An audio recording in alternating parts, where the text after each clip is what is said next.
আচ্ছা বলুন তো, দিল্লি চলো কে ডাক দিয়েছিলেন? স্যার, নেতাজি সুভাষচন্দ্র বোস। বাহ বাহ, খুব ভালো। আচ্ছা, একজন দেশপ্রেমিকের নাম বলুন তো। অনেকেই তো আছে, যেমন মহাত্মা গান্ধী। বাহ বাহ, খুব সুন্দর। আচ্ছা বলুন তো, ভারত কবে স্বাধীন হয়? স্যার, ভারত 1942 সালে স্বাধীন হব হব করতে করতে শেষে 1947 সালের 15 আগস্ট স্বাধীন হয়। খুব সুন্দর। এটাই লাস্ট প্রশ্ন। বলুন তো, আকাশে কতগুলো তারা আছে? স্যার, এখনো সেটা জানা যায়নি, তবে বিজ্ঞানীরা এটা নিয়ে গবেষণা করছে। এবার আপনি আসতে পারেন। আচ্ছা বলুন তো, দিল্লি চলো কে ডাক দিয়েছিলেন? স্যার, নেতাজি সুভাষচন্দ্র বোস। বাহ বাহ, খুব ভালো। আচ্ছা, একজন দেশপ্রেমিকের নাম বলুন তো।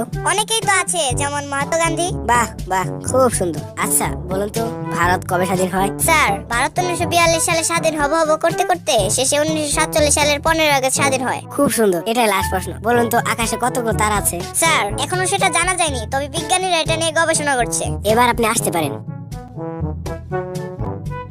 আপনার নাম কি? নেতাজি সুভাষচন্দ্র বোস। আপনার বাবার নাম কি? অনেকেই তো আছে, যেমন মহাত্মা গান্ধী। আপনার কবে জন্ম হয়েছে? 1942 সালে হব হব করতে করতে শেষে 1947 সালের 15 আগস্ট। আপনি কি পাগল হয়ে গেছেন? এখনো জানা যায়নি, তবে এটা নিয়ে বিজ্ঞানীরা গবেষণা করছে।